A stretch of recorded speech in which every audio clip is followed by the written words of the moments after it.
പശ്ചിമേഷ്യയിൽ സംഘർഷം രൂക്ഷമായി തുടരുന്നു. ടെഹ്റാനിൽ അടക്കം ഇറാന്റെ തന്ത്രപ്രധാന മേഖലകളിൽ രാത്രിയിലും അമേരിക്കയും ഇസ്രയേലും ആക്രമണം നടത്തി.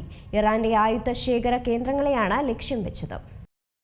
മിസൈൽ ലോഞ്ചിംഗ് പാഡുകൾ, മിസൈൽ ശേഖരണ കേന്ദ്രങ്ങൾ തുടങ്ങിയവയെ ഉന്നമിട്ടുള്ളതാണ് ഇസ്രയേൽ അമേരിക്ക ആക്രമണം. ഇറാന്റെ മിസൈൽ ശേഷി തകർത്തതായി US അവകാശപ്പെടുന്നു. ഗൾഫ് മേഖലയിലേക്ക് ഇറാൻ നിരന്തരം നടത്തുന്ന മിസൈൽ ആക്രമണങ്ങൾ അവസാനിപ്പിക്കുന്നത് ലക്ഷ്യമിട്ടാണ് USന്റെ നീക്കം. കഴിഞ്ഞ 48 മണിക്കൂറിനിടെ ഇറാന്റെ മിസൈൽ ആക്രമണം കുറഞ്ഞതായി അമേരിക്കയും ഇസ്രയേലും അവകാശപ്പെടുന്നു. എന്നാൽ ഇന്നലെയും സൗദിയിലേക്ക് ഇറാൻ മിസൈൽ ആക്രമണം നടത്തി. ഇറാന്റെ ആക്രമണം പ്രതിരോധിച്ചതായി സൗദി അറേബ്യയും വ്യക്തമാക്കുന്നു. ഇറാനിലെ വടക്കു പടിഞ്ഞാറ് നഗരമായ ബുക്കാനിൽ കനത്ത ബോംബാക്രമണം ഉണ്ടായതായി റിപ്പോർട്ടുണ്ട്. ഗവർണറേറ്റ് കെട്ടിടവും വീടുകളും ബിസിനസ്സുകളും ആക്രമിക്കപ്പെട്ടു. ഇസ്രയേലും അമേരിക്കയും ആക്രമണം കടുപ്പിച്ചാൽ ഇറാൻ ഇസ്രയേലിലെ ഡിമോണ ആണവ കേന്ദ്രത്തെ ആക്രമിച്ചേക്കും. കുവൈറ്റ് തീരത്ത് മുബാരക് അൽ കബീറിന് 30 നോട്ടിക്കൽ മൈൽ ദൂരെ കപ്പലിൽ സ്ഫോടനമുണ്ടായിട്ടുണ്ട്.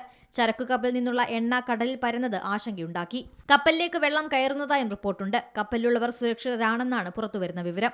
ദോഹയിലെ US എംബസിക്ക് അടുത്ത് താമസിക്കുന്നവരെ ഖത്തർ ഒഴിപ്പിക്കുന്നുണ്ട്. താൽക്കാലിക സുരക്ഷാ നടപടികളുടെ ഭാഗമാണിത്.